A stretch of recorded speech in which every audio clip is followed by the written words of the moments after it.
My name is Dr. Davian Morgan. I am the new middle school principal here at DC International School. Morning.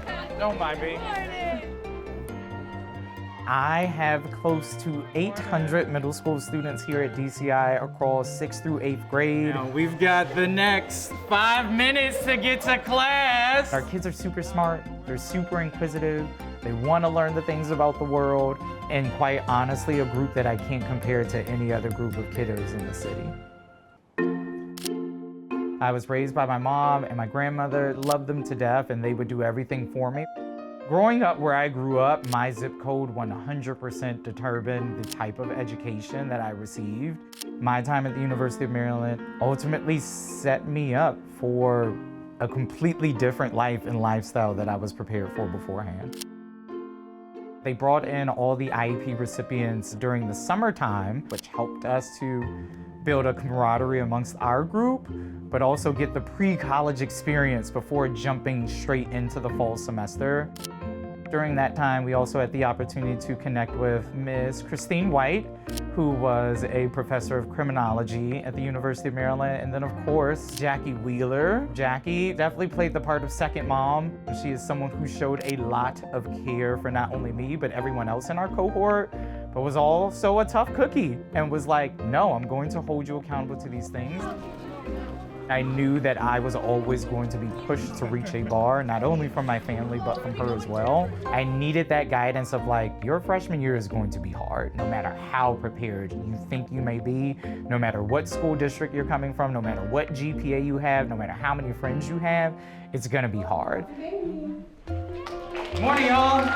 I was a very shy and timid kid, and getting to the University of Maryland, it was like, nope, speak up. Nope, stand in front of the crowd. We're about to do this. You're responsible for this thing. You need to take accountability for this. Having those mentors, having Jackie there by my side, I had multiple opportunities to practice networking, to practice public speaking, which is a huge part of school leadership. Those were the first true mentors that I had ever experienced, and in my freshman year especially, I needed that. And now for me, I want to ensure that as many kids as possible had the opportunity to be mentored as early as possible. Put your best effort. Hopeful Horizons is a nonprofit that I started in 2018. It honestly started as a small after-school club. We did academic tutoring.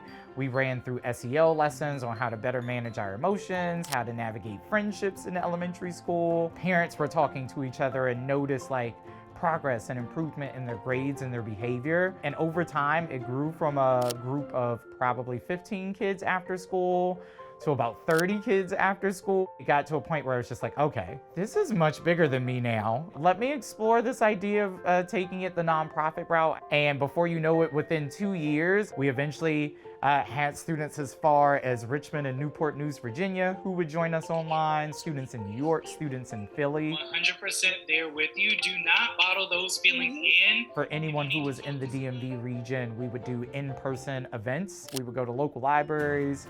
We would just visit the National Mall, visit some museums. So it's something that I'm really proud of that started off quite small as an after-school club and grew into something that to this date probably has close to 300 boys in it right now. I think the idea that like we can find a mentor for everyone, and the earlier the better that we can catch folks and give them the support is what's really gonna set students up for success. You should be super proud of yourselves. You all made a ton of growth on your math assessments. It's something that I really push on our kids all the time. Aside from academic excellence, I'm not just worried about how well you perform. I'm most interested in your growth and having this growth mindset, which was another push for a lot of us throughout the IEP program. IEP transforms lives. I genuinely don't know where I would be today if I didn't get the IEP scholarship and went to the University of Maryland. Who knows if I would even have become a teacher or become a school leader now if I hadn't gone to the University of Maryland because of gracious donors to the IEP program. One of the biggest reasons why I wanted to go into education was that I was going to be able to impact multiple lives. Now I'm at a much larger school with nearly 800 students and more students who I can impact. And hopefully through my guidance and support of them, they will grow up to become students who maybe go to the University of Maryland one day, or go to trade school, or start a business. Those ripple effects will continue not only just from the one scholar who received that scholarship, but will essentially spread out and onwards to anyone else who's been impacted by their lives.